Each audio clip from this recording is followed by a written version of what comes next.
పోలవరం గురించి వైసీపీ నాయకులు మాట్లాడుతున్నటువంటి తీరు కానీ, పోలవరం గురించి వైసీపీ వారి అవినీతి మరి కరపత్రిక కథనాల గురించి కానీ చూస్తూ ఉంటే మనం చిన్నప్పుడు తరగతి గదుల్లో చెప్పినటువంటి కథ ఒకటి గుర్తుకొస్తూ ఉన్నటువంటి పరిస్థితి.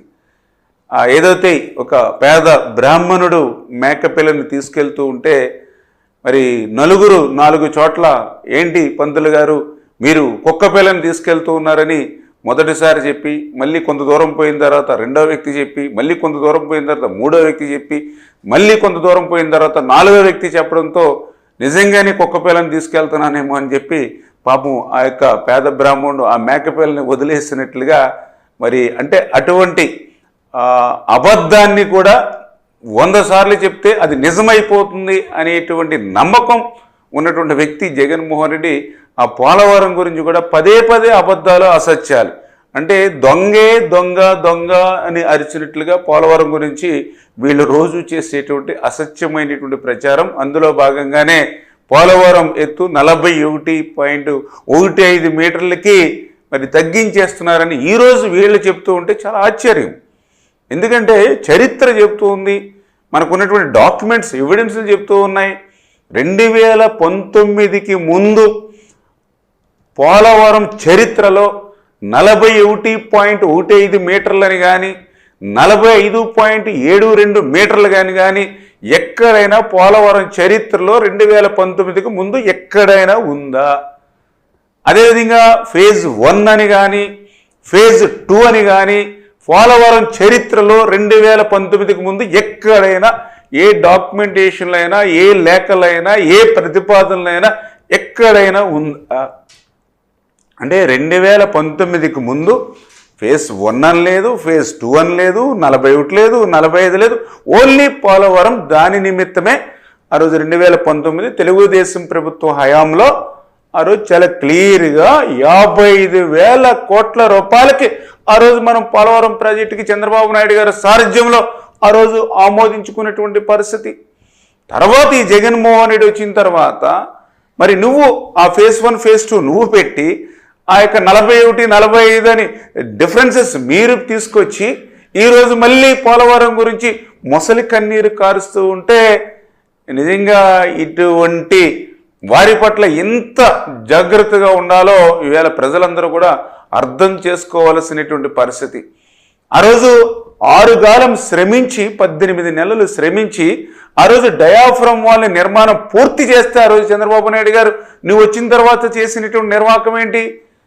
ఆ రోజు పూర్తి చేసిన డయాఫ్రమ్ వాల్ని నువ్వు 2020లో ధ్వంసం చేసినటువంటి చరిత్ర నీది. మళ్ళీ ఈరోజు ఆ డయాఫ్రమ్ వాల్ని మళ్ళీ ఈరోజు చంద్రబాబు నాయుడు గారు వచ్చి మళ్ళీ దాన్ని పునర్నిర్మాణం 990 కోట్ల రూపాయలతోటి మళ్ళీ కొత్తగా ఈవేళ డయాఫ్రమ్ వాల్ మళ్ళీ నిర్మాణం మరి చేస్తూ ఉన్నాం. అంటే నువ్వు విధ్వంసం చేస్తే మళ్ళీ మేము పునర్నిర్మాణం చేస్తున్నటువంటి పరిస్థితి. ఆ రోజు నువ్వు 2019లో పాదయాత్రలో ఆ పునరావాస సంబంధించినటువంటి వాళ్ళకందరికీ ఏం చెప్పావు? ఆ రోజు R&R ప్యాకేజీల గురించి మరి ఆ రోజు నువ్వు ఏవైతే పాదయాత్రలో చెప్పావో 5 సంవత్సరాల్లో అవన్నీ కూడా నీటి మూటలయ్యి 1 రూపాయిన నువ్వు పునరావాసానికి సంబంధించి విడుదల చేసావా? కానీ ఈరోజు మళ్ళీ చంద్రబాబు నాయుడు గారు, ఎందుకంటే ఆ రోజు 2019కి ముందు మరి ఆ రోజు చంద్రబాబు నాయుడు గారు 830 కోట్ల రూపాయలు ఆ రోజు నిర్వాసితులకు ఇచ్చాం. మళ్ళీ ఈరోజు చంద్రబాబు నాయుడు గారు ముఖ్యమంత్రిగా వచ్చాకనే మళ్ళీ ఈరోజు 1000 కోట్ల రూపాయలు నిర్వాసితులకు ఇస్తూ ఉన్నాం పోలవరంకి సంబంధించి. మరి ఆ రోజు నువ్వు 19, 24, 5 సంవత్సరాల్లో నిర్వాసితులకు ఎప్పుడైనా 1 రూపాయి ఎక్కడైనా అందించావా? నిర్వాసితులకు సాయం అందించడం మాట నుంచి 2019కి ముందు నిర్మాణం చేసినటువంటి కాలనీలు ఏవైతే ఉన్నాయో ఆ పునరావాస కాలనీకి 1 అర్బస్తా సిమెంట్ పెట్టావా? 1 రూపాయి పెట్టావా? మరి అసలు పోలవరాన్ని పూర్తి చేయడం మాట నుంచి దాన్ని ధ్వంసం చేసి విధ్వంసం చేసి నువ్వు మళ్ళీ పోలవరం గురించి ఈరోజు అసత్యాల అబద్ధాలు చెప్పేటువంటి పరిస్థితి నిన్ను చూస్తూ ఉంటే ఈవేళ తెలుగు జాతి, తెలుగు ప్రజలు, తెలుగు రైతులు ఈ యొక్క జగన్మోహన్ రెడ్డి క్షమించరు అనే విషయాన్ని మరొక్కసారి మీ ద్వారా కూడా తెలియజేసుకుంటూ ఖచ్చితంగా ఈరోజు ఇక్కడ తెలుగుదేశం, జనసేన, బీజేపీ అదేవిధంగా కేంద్రంలో ఉన్నటువంటి ఏదైతే ఎన్డీఏ ప్రభుత్వం ఏదైతే ఉందో రేపు రాబోయేటువంటి రోజుల్లో కూడా ఈ ఆంధ్రప్రదేశ్ రాష్ట్రానికి గతంలో ఏ ముఖ్యమంత్రి చేయనటువంటి ద్రోహం, దగ ఈ మోసం మరి ఏదైతే జగన్మోహన్ రెడ్డి చేశాడో మళ్ళీ దాని నుంచి ఈ రాష్ట్రాన్ని మళ్ళీ పునర్నిర్మాణం చేసుకునేటువంటి విధంగా గత ప్రభుత్వం ఏదైతే పాపాలు చేసిందో అవన్నీ కూడా ఈరోజు పోలవరానికి శాపాలుగా ఏవైతే మారాయో వాటినన్నింటినీ కూడా మళ్ళీ సరిదిద్దుకుంటూ గత ప్రభుత్వం చేసినటువంటి తప్పిదాలన్నింటినీ కూడా చంద్రబాబు నాయుడు గారు తన పరిపాలనా దక్షతతో మళ్ళీ సరిదిద్దుతూ మళ్ళీ పోలవరం నిర్మాణాన్ని పట్టాలెక్కించి పనిచేస్తూ ఉన్నాం.